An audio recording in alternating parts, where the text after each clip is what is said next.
tu es ici en Équateur depuis maintenant combien de temps? Ça fait 16 mois. Ça fait 16 mois. Quelles sont les raisons pour lesquelles tu es ici depuis 16 mois? Bon, les raisons sur le continent latino-américain, c'est que j'ai commencé un voyage d'exploration d'Amérique latine. Euh, et puis il y a le tonton Covid qui est passé par là. Donc comme beaucoup de voyageurs, j'ai été bloqué, on va dire, sur un pays donné. Et pour moi, c'est tombé sur l'Équateur. D'accord.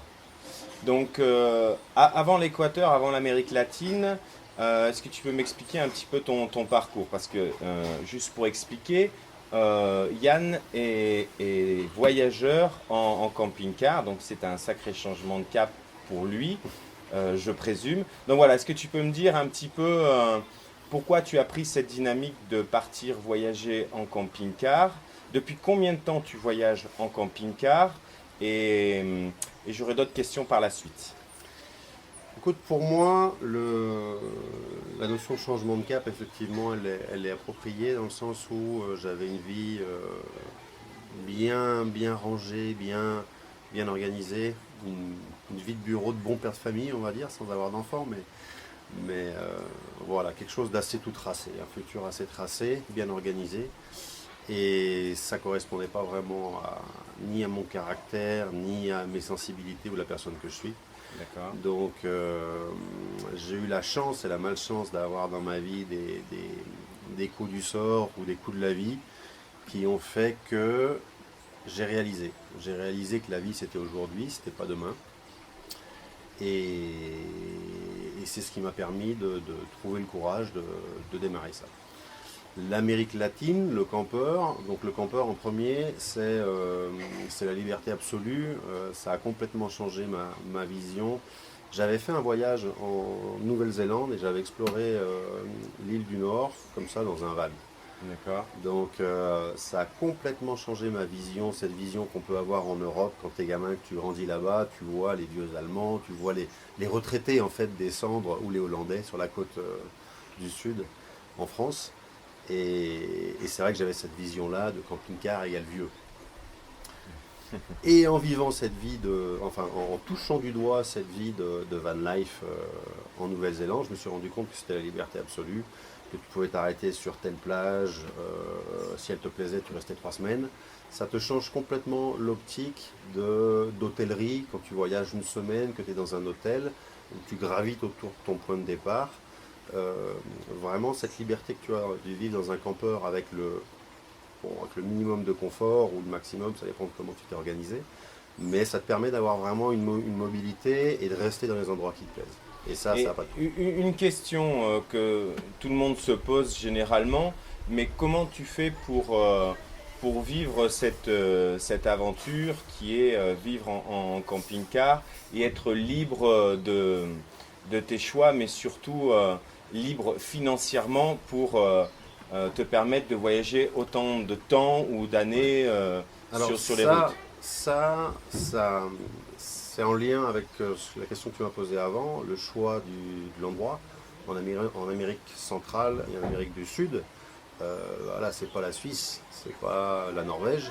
Donc déjà, tu peux te permettre de vivre beaucoup plus chichement, beaucoup plus modestement, de manger un repas du midi, si ça te coûte 2 dollars, voilà, c'est un maximum D'accord. dans certains pays, ce qui n'est pas forcément possible partout.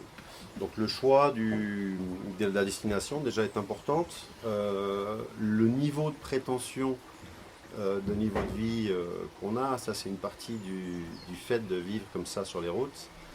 Euh, j'ai énormément réduit mes besoins, entre guillemets, qui n'en étaient pas vraiment, de mes prétentions à la possession, aux choses. La partie matérielle à proprement Voilà, dit. exactement. C'est que quand tu réduis ton backpack, quand tu réduis ton sac à dos, tu te rends compte qu'au final, les trois quarts des choses, tu n'en avais pas vraiment besoin. Tu les achetais plus pour Compenser sûrement ou compenser un un manque, stress. un stress. Exactement. D'accord. Et quand tu te trouves une vie dans laquelle tu es bien, et que tu te rends compte que les richesses, en fait, la richesse du jour, ça va pas être de t'acheter le dernier appareil photo ou le dernier machin, ça va être d'aller te balader dans la montagne avec le chien que tu as adopté. Et voilà, il y a des bonheurs qui sont différents. Le bonheur se transfère sur des choses qui sont un peu plus essentielles pour moi. D'accord. Une question que je me suis moi-même souvent posée, c'est y a-t-il réellement comment dire, une distorsion entre ce que vivent les gens, on va dire, pour un quotidien et nous, puisque nous aussi on est ex-voyageurs jusqu'à aujourd'hui. Et futur.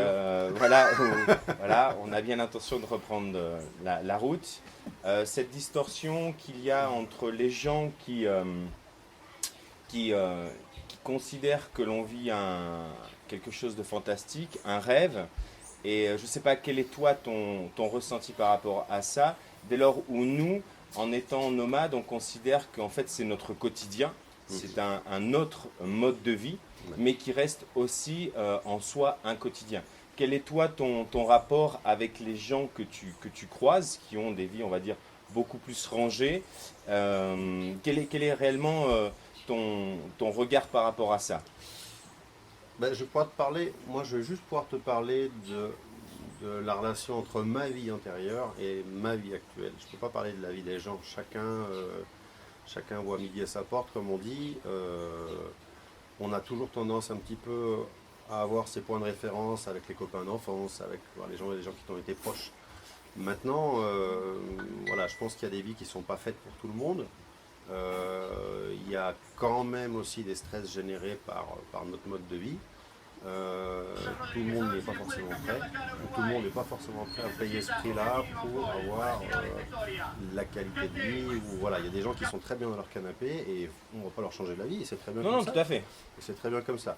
Par contre, pour ce qui est de mon expérience à moi, quand je me suis rendu compte que j'étais un petit peu en cage et que ça ne me convenait pas, et que j'ai eu la possibilité de m'organiser pour faire le voyage, ben, il n'y a rien à voir. Il n'y a rien à voir. C'est que ça serait à refaire, je le referais sûrement 5 ans avant. D'accord. Ouais. Pas plus parce qu'il Mais fallait parce que quand tu même t'es rendu organiser compte que c'était financièrement. un mode de vie qui te convenait. Ah mais j'en n'envisage pas d'autre.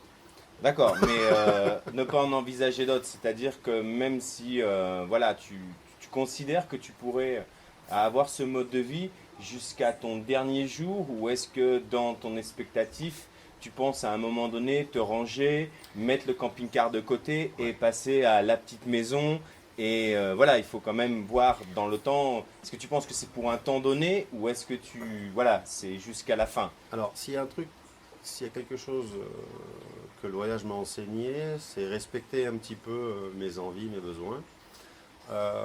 Là, pour être tout à fait honnête, après 4 ans de route, je commence à avoir, pas un petit down de voyage, mais je commence à avoir un peu moins la pêche, un peu moins l'envie d'aller monter les volcans, découvrir tout ce qu'il y a.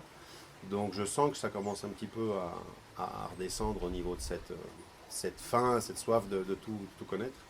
Et je pense que oui, j'ai besoin de me poser un moment et de me trouver un petit projet, quelque chose. Par contre, je suis tout à fait détaché de cette forme antérieure de projection que j'avais dans ma vie antérieure, où il fallait absolument tout régler jusqu'aux 67 ans, jusqu'à la retraite, jusqu'à... Voilà, ça c'est terminé. Si dans toutes mes projections sont à court moyen terme, on parle de quelques années, pas plus. D'accord. Et alors, je suis plutôt dans le mois en ce moment. Mais l'idée, c'est de ne pas me brider sur des rails tout tracés, parce que ça, la société s'en était chargée depuis l'école, depuis mes activités professionnelles. Tout le monde s'en charge pour toi. Je te mets sur des rails et Le non. traçage académique. Voilà, exactement. Donc l'idée, c'est de me dédouaner de ce patron qui ne me convient pas. Et c'est un petit peu là où il faut trouver l'équilibre entre faire des projets qui te plaisent, pour te sentir à l'aise, pour quand même avoir une projection, parce que tu ne peux pas vivre au jour le jour comme ça. Je pense que ça devient même dangereux de vivre au jour le jour sans avoir de projet, parce que tu peux te perdre vraiment sur un quotidien et commencer à t'ennuyer sur quelque chose, parce qu'il n'y a pas de renouvellement, il n'y a pas d'excitation, il n'y a pas de... Voilà. Donc je pense que c'est important, mais je garde bien à l'idée que je n'ai pas envie de me remettre sur un schéma tout tracé. Donc voilà, je me mets des limites de temps, des deadlines si tu veux, qui sont interchangeables déjà, que je peux changer quand je veux, et puis qui sont pas trop longues. Tu m'as parlé d'un sujet qui m'a un peu tilté, qui effectivement n'est pas forcément abordé, c'est la partie vivre seul, la solitude dans le voyage. Donc, comme on en a parlé un petit peu avant, voilà, ça peut être un choix, à première vue un choix que tu as fait. Donc, est-ce que tu peux me développer un peu cette partie-là qui est la solitude en voyage, en camping-car? Ouais, c'est un sujet assez intéressant dans le sens où il y a peu de voyageurs solo. Il y en a, hein, bien sûr, mais la majorité sont plutôt des couples ou des familles. Et il y a toujours cette question qui revient, et dans toutes les origines, toutes les nationalités, même un Mexicain, même un Équatorien va te demander, tu voyages tout seul, mais tu t'embêtes pas, ou t'as pas peur, En termes de sécurité, tu parles, la tout, question qu'on te tout. posait. Les gens se posent la question en général. Mais là, ce que je veux te dire, c'est qu'il n'y a pas de provenance, d'origine. C'est pas seulement les Européens qui vont se dire, tiens, en Amérique latine, voyage tout seul, la solitude ou le danger, etc. Non, c'est vraiment tout le monde. C'est que très peu de gens se projettent sur le fait de voyager solo. Euh, Bon, je vais déjà te parler. Premièrement, c'est très très sympa de voyager solo dans le sens où tu fais des rencontres que tu ne ferais pas si tu es déjà en équipe. Si tu voyages en couple ou en famille, alors en couple déjà, les gens te voient déjà comme un team. Ils n'ont peut-être pas forcément le même réflexe. Ils vont peut-être être un peu plus gênés pour venir poser des questions, etc. Quand tu es seul, la proximité est beaucoup plus facile. Tu l'as constaté sur tes années de voyage, tu veux dire? Je l'ai constaté dans les deux modes de voyage quand je voyageais en couple. Et là, ça fait maintenant 4 ans. Bon, ça faisait déjà un moment avant que j'avais voyagé solo aussi. Tu as vraiment un rapport qui est beaucoup plus direct. Après, une des conséquences du fait de voyager solo, c'est effectivement la solitude. La solitude, ça fait partie de ces peurs qu'on a en général en tant qu'humain, de se retrouver tout seul. Sans partir sur des concepts très philosophiques, moi je crois que c'est le moyen de se retrouver. Je crois Et tu vraiment. penses qu'il ne faut pas une aptitude pour vivre seul? Non, je Non, crois que c'est un apprentissage. c'est un Je apprentissage. crois que c'est un apprentissage. Ça fait partie d'une acceptation aussi, comme l'acceptation des risques, qui est un autre sujet aussi du voyage. Tu peux pas t'assurer que tout fonctionne bien. Tu peux monter à un niveau certain pour t'assurer que, ok, mais des choses vont arriver. Les aléas, quoi. Les aléas. Qu'on a Et tous. ça fait partie du voyage. Ça fait partie du voyage, et je crois qu'il n'y a pas de moment haut sans moment bas. Si tu restes sur un spectre émotionnel moyen, c'est là que tu commences à t'emmerder. Oui, d'accord. Donc, Un peu d'aventure, un peu de peps dans la vie. ouais, et puis même les choses désagréables, c'est qu'on ne peut pas se prémunir de ça. Moi, je t'avais parlé du vol en Colombie quand il m'avait dépouillé une partie du camion. Voilà, ce sont des choses qui arrivent. Je ne dis pas de s'en réjouir, mais par contre, l'accepter et vivre avec, c'est le seul moyen pour moi de vivre bien. Et la solitude, c'est relié à ça aussi, dans le sens où ce moment de down où tu te sens pas bien, ou c'est pas que tu te sens pas bien, c'est que tu sens comme un inconfort ou une gêne d'être tout seul, ben, c'est le moment pour moi où tu te retrouves avec toi-même.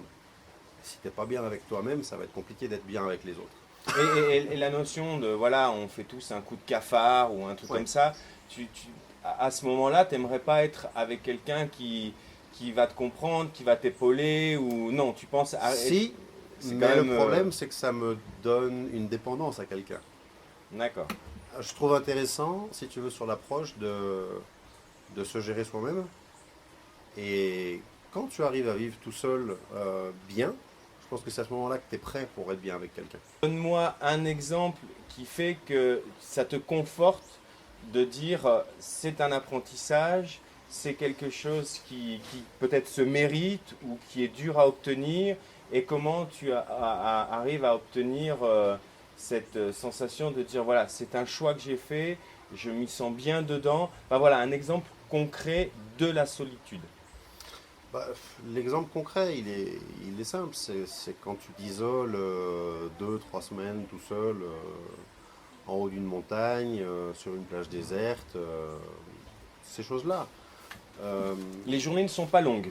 Tu considères que, les voilà, comme journées, tu n'as pas les d'interaction journées avec ne un sont humain. jamais trop longues. Il n'y a jamais assez de temps dans une journée. D'accord. Toi qui voyageais en camion et qui va de nouveau repartir sur les routes, tu sais très bien que déjà la moitié de ta journée elle est occupée par la maintenance du véhicule. Tu viens de te faire 3 mois entre les déserts, les montagnes, etc. Tu as toujours une vis à remonter, une Oui, clim à réparer, quelque chose. Entre ça, bon, moi c'est une semi-solitude depuis que j'ai adopté la chienne. Donc j'ai une petite bébête aussi avec moi qui me tient compagnie summer. maintenant, la Summer, Hmm. qui me tient compagnie depuis 1 an sur 4 ans. Mais pour en revenir à la solitude sur les 3 premières années, non, vraiment, c'est compliqué de te le dire autrement que de manière empirique ou philosophique, parce que c'est vraiment un concept que tu adoptes pour ton style de vie ou pas. L'exemple clair, je ne vais pas te dire que je m'occupe. Oui, évidemment, je m'occupe. J'ai profité de ce style de vie pour avoir du temps. Et ce temps, je l'emploie à faire des choses que je n'avais pas le temps de faire avant. Euh, j'ai appris à faire de la vidéo. Je m'intéresse à plein de choses. Je trouve des moyens aussi de gagner de l'argent en ligne. Donc il y a énormément de choses sur lesquelles tu peux passer ton temps. Mais passer le temps et accepter la solitude, pour moi, ce ne sont pas les mêmes choses. Ce sont deux choses bien différentes. Donc, Je parlais dans le sens où tu vas le. Si tu vis pas bien, si tu vis pas bien cette solitude, c'est la compenser en te mettant en activité pour. Mais toi, tu considères que tu vis super bien cette solitude ou que tu te mettes en action ou que tu travailles pour combler ce temps-là, que tu le fasses ou que tu ne le fasses pas, ça ne te pèse pas. non, non. De nouveau, je crois qu'il y a des caractères et des types de personnalité. Et à contrario, ce qui est marrant, c'est que je suis très sociable. Donc, je peux vivre les deux choses à l'extrême, avec beaucoup de monde sur une période de temps donnée, et m'isoler sur une plage ou sur une zone éloignée pendant 1 mois. Il y a vraiment ces deux choses, mais je me sens bien dans les deux états. Et est-ce que tu as, par exemple, je vais donner un exemple concret, à nous, ça nous est arrivé, on va vraiment chercher à faire du sauvage, on va s'isoler pendant 1 semaine ou 2 semaines, et de nous remettre en contact avec, on va dire, des humains, nous pesait un petit peu, on cherchait assez rapidement à repartir sur un cycle plus ou moins sauvage, de façon à être quelque part moins sollicité Ouais. et plus en adéquation avec ce mode de vie. Est-ce que toi tu penses que le fait d'être seul euh, est une nécessité, on va dire, au moi, ou est-ce que tu pourrais repasser carrément à l'inverse, être super social, être avec énormément de monde, mais avec ce tampon d'être seul qui, pour toi, avec le temps, est une nécessité? Non, pas vraiment. En fait, euh, pour moi, vraiment un des points forts du voyage, c'est l'autre. Dans le sens où, quand j'ai laissé ma carrière derrière, quand j'ai quitté ma vie de bureau, etc., j'étais sur une activité de service, au service des gens. Donc, très, très, très, très sollicité. Et beaucoup pour des bêtises. Donc, j'ai entamé ce voyage avec une forme de, comment on dit, de réfraction à l'humain. C'est que j'étais à bout au niveau de la relation humaine. Donc, j'ai commencé le voyage comme ça et très très vite, extrêmement vite, au fil des rencontres, je crois que ce type de voyage t'amène dans un état d'esprit où tu rencontres des gens qui ont cette même énergie.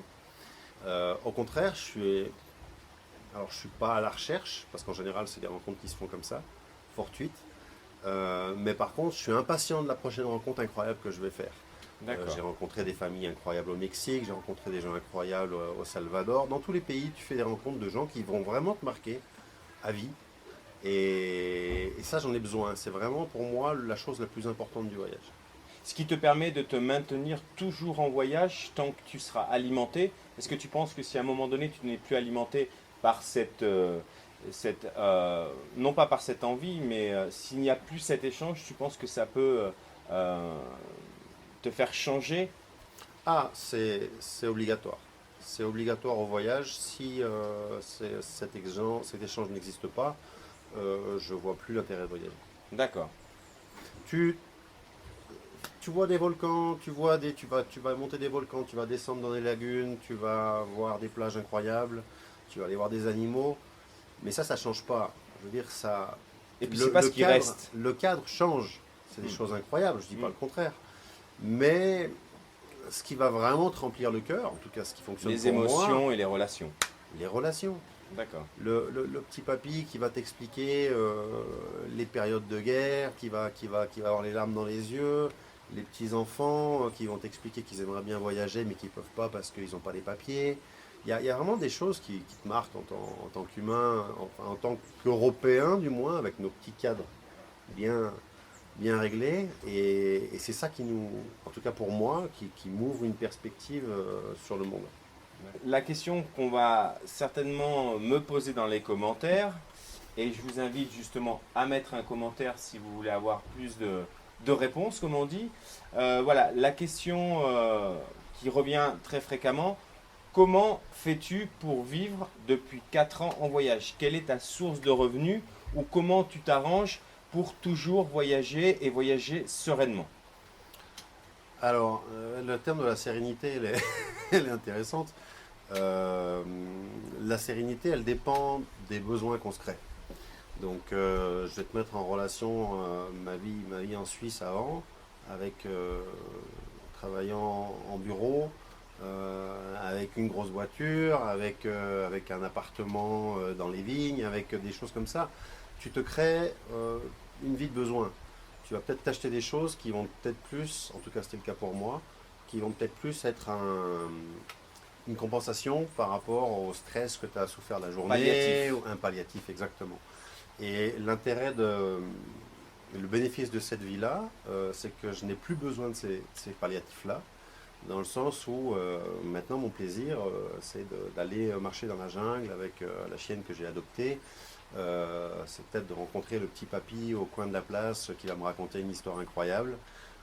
Voilà, on est sur un autre genre de choses.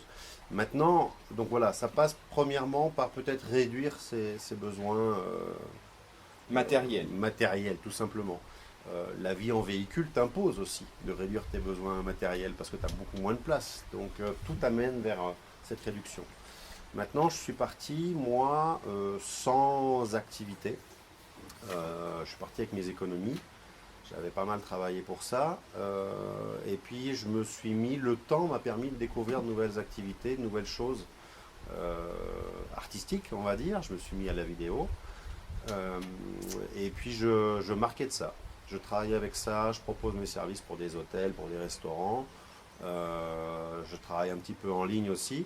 Vraiment, l'idée pour moi au jour d'aujourd'hui, c'est de plus dépendre, et surtout en période de Covid, c'est de plus dépendre d'un revenu fixe, 100%. Je veux vraiment avoir plusieurs sources d'income qui me permettent, ben voilà, s'il y en a une qui me fait défaut, ça va peut-être moins facile, mais ça va pas Pas mettre me tous les œufs dans le même pénaliser. panier. Exactement. Exactement. Et puis ben, le but, c'est de trouver des choses en ligne. Donc voilà. Les gens qui veulent partir voyager, la première chose, c'est de ne pas se réduire au fait qu'on est bon à savoir faire qu'une chose. Ce que l'école nous enseigne, c'est que tu vas être spécialisé là-dedans et tu seras ingénieur toute ta vie et tu feras rien d'autre. Non, c'est pas vrai. On peut devenir bon dans d'autres choses si on y passe le temps nécessaire et puis qu'on sent qu'on a une affinité avec la chose. Je crois vraiment que si on fait ce qu'on aime, on est foncièrement bon. Ou du moins, Ou en tout cas, on le devient on le devient, oui, avec le temps et avec la volonté. Bon, alors, effectivement, ça paraît beau sur le papier. En soi, tu le vis. J'en suis totalement Ça conscient. Ça fonctionne. Mais voilà, si tu vois quasi deux modèles, c'est-à-dire soit tu vis avec des économies pendant un laps de temps. C'est vrai que nous-mêmes, étant ex-voyageurs, on a rencontré beaucoup de couples aussi qui vivaient sur un capital financier. avec une date butoir qui était voilà, la partie économique. Nous en avons aussi rencontré d'autres qui étaient avec une partie justement online, qui arrivaient à alimenter leur voyage via le net. Et penses-tu qu'il y ait un troisième modèle qui soit justement entre avoir travaillé 10 ans pour te permettre de partir d'eux ou ce nouveau modèle, on va dire, via Internet. Penses-tu qu'il y a une alternative à ces deux modèles-là? Bah, il y a l'entre-deux. Il y a l'entre-deux. Je crois que on a parlé tout à l'heure. Tu croises vraiment sur la route des jeunes qui partent avec rien. La beauté du geste, c'est qu'il ne se limite pas au ah non, on n'a pas de thune, il ne faut pas qu'on parte. Et ils se mettent déjà en situation de voyage avec quasiment rien. Donc ça, c'est bien vraiment la preuve qu'on peut le faire. Parce que ton besoin est beaucoup moindre, ce qui fait que tu as Ton une besoin est latitude. beaucoup moindre et l'attitude, c'est de travailler sur la route. Donc Ok. eux, ils partent déjà avec l'idée de travailler sur la route et ils n'ont pas peur de faire des bracelets, on parle vraiment de choses, de ramasser quelques dollars par-ci par-là. D'accord. Voilà, ce style de vie-là n'aurait pas correspondu à ma manière de fonctionner, à mon âge, à tout ça. Mais j'arrive quand même à vivre avec dans l'idée que ben voilà, va falloir que demain faire quelque chose, mais sans me mettre une pression folle non plus. Une petite question, la dernière, juste pour avoir un ordre d'idée. Alors ça va être forcément difficile. Tu as un véhicule X, tu es un personnage Y, donc forcément ta configuration elle est propre. Mais si je te demandais combien par mois, quels sont tes besoins, combien tu dépenses globalement par mois pour avoir ce mode de vie? Ah bah la réponse elle est simple. Je crois que n'importe quel voyageur tient quand même un minimum de budget. Euh, bon, moi il faut savoir que j'ai eu des dégâts importants sur le véhicule. D'accord? Donc ça va monter ma moyenne mensuelle. Je n'ai pas sorti les frais du véhicule. Pour moi vraiment, ce que me coûte le voyage, je l'ai mensualisé, etc. Donc ça me coûte pour moi 2000 $ par mois avec voilà, un véhicule. Je vis tout seul dans un véhicule de 4 personnes. Je suis très confort. Je suis très confort. J'ai eu un dégât des eaux qui a généré une rénovation complète du véhicule. D'accord? Donc j'ai quasiment doublé, ouais, un peu moins que doublé. Mais je pense que sans ça, sans les réparations, je devrais être dans les 1300 1300. par mois. Par contre, avec ce fameux 1300, parce que moi j'ai rencontré aussi des voyageurs qui sont à beaucoup moins et d'autres qui sont à beaucoup plus. Ouais. Mais globalement, je dirais que tu te prives de rien Non, à 1300. je me prive de rien. Je me prive de rien. À côté de ça, qu'est-ce qui est se priver de rien? Je vis simplement. Je ne vais pas à l'hôtel, je vais très peu au restaurant. J'adore cuisiner. Donc moi, vraiment, mon plaisir, c'est d'aller au marché, pas au supermarché. Discuter le bout de gras avec la petite paysanne du coin et puis acheter les produits frais. Et ça, c'est un des gros changements par rapport à ma vie antérieure aussi, le type d'alimentation. Parce que tu n'avais Donc, pas le temps. Parce que j'avais pas le temps, j'avais pas la même sensibilité à ça. D'accord. Mais de nouveau, avoir des légumes et des fruits qui ont du goût, ça change la vie. Ouais, ça c'est sûr. Et très certainement, mon corps me remercie. Mais ça fait partie des choses qui font du sens. Ça fait plus de sens pour moi aller au supermarché, aller acheter à des gros groupes pour avoir un produit insipide. Si j'ai l'accès à ces choses-là toutes simples et si je peux aider à une économie qui est locale. Claro, pardon.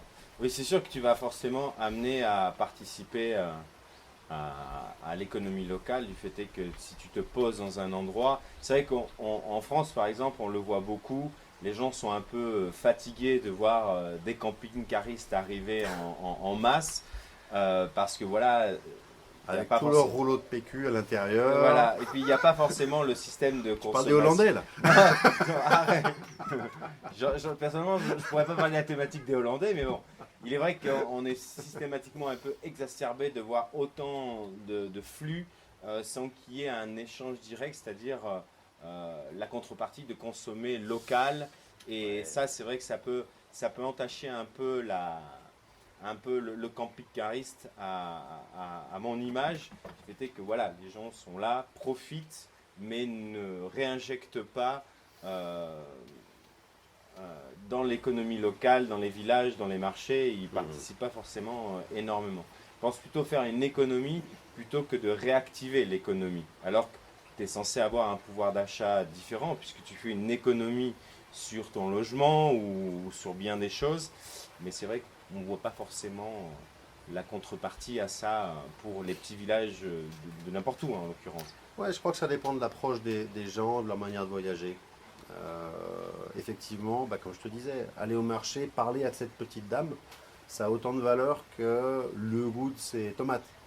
Donc, euh, donc voilà, c'est un ensemble de choses. Soit tu es ouvert à l'extérieur et tu veux rencontrer des gens et tu veux participer et tu veux, voilà. Soit tu crées une dynamique, soit ben, tu peux vouloir préférer dans ton petit campement, avec les gens peut-être que tu connais et pas les autres. Il y a différentes manières de faire. Tout à fait. Voilà, merci Yann pour tous ces compléments d'informations. Merci Seb. Et puis je te dis à la prochaine. Merci beaucoup. Salut.